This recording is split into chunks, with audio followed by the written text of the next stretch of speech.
A shooting at a popular local restaurant. NAS Pensacola sets meetings to discuss water safety. And a trailer stolen from a local business now found. It's all next on News 5 Now. Brought to you by Green & Phillips, covering news from your neighborhood and around the world.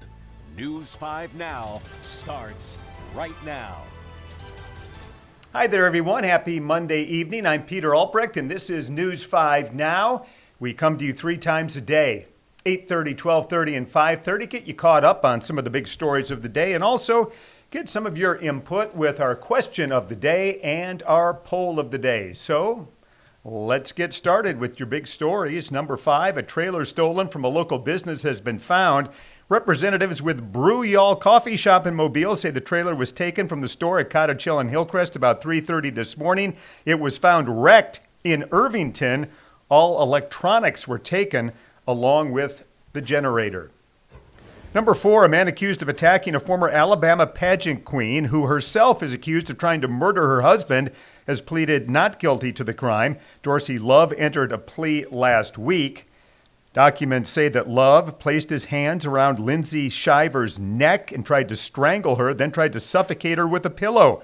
Shiver made headlines after she was arrested in the Bahamas in 2023 for her alleged role in a murder-for-hire plot against her husband, a former Auburn football player, Robert Shiver. Her trial has been pushed back countless times due to diplomatic issues overseas.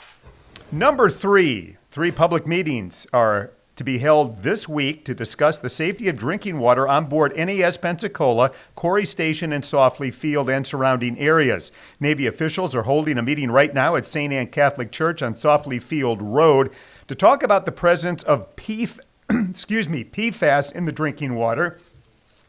The Navy is expected to announce what steps will be taken. Other meetings are planned for tomorrow, also at St. Anne's, 11 a.m. and 5 p.m. Number 2, a new home for an old statue pedestal. 5 years after the removal of the Admiral Sims Monument from downtown Mobile, at least part of that monument will now be in Baldwin County. The statue became a major topic of discussion when the city removed the sculpture back 5 years ago. The statue was removed, leaving nothing but the pedestal there at Royal and Government Street, where it had been for 120 years. At the time, Mayor Sandy Stimson said the statue's removal was temporary, but later kept the monument on display at the History Museum of Mobile. The pedestal has now been moved to Baldwin County. The statue itself will remain in Mobile County. Number 1, a man shot during an argument at a local restaurant. Mobile police called last night to the River Shack near the Dog River Bridge. I'm sure many of you are familiar with that place. When officers got there, they found a man with non-life-threatening injuries who had been shot. They learned that he had been arguing with another man at the restaurant around closing time. At this point, no arrests have been made. And there you have it. Those are our 5 big stories for you right now at 5:30. Okay, we always ask a question of the day and a poll of the day here on News 5 Now. We asked our question back on Friday, and that question was, what are your special traditions for the Kentucky Derby? All right, the Derby was held on Saturday, and let's see what people had to say. Roxy says she's originally from Louisville. People in Louisville don't go, it's too expensive. They all watch it on TV. Okay. Carla says, I haven't watched in years. Worried about injuries to the horses. Go to the Mobile Greyhound Park and place a wager. A lot of people enjoy doing that. And let's see, mint julep. That's a good idea. Casey says, bet the gray horse. That would not have worked this year, but you never know.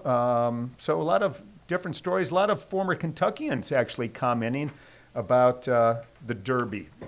One of these days, I'd love to go to the Kentucky Derby. I love watching on TV, always have.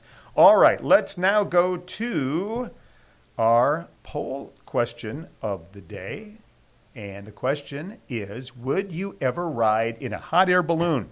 We asked this because we had the Gulf Coast Balloon Festival, unfortunately, down to just one day last Friday, and Foley Saturday was washed out. 82% of you say yes, indeed, you would go up in a hot air balloon ride. 18% say no. I'm not sure. I'm not great with heights. I mean, it would probably be fantastic, but I'm straddling the fence on that one. How about that? All right, like us on Facebook, please, and go online and vote in our next poll of the day and question of the day. Our question is, how do you prepare for a hurricane? And our poll question is, are you Covering news from your neighborhood and around the world. You are watching News 5 Now, brought to you by Green & Phillips.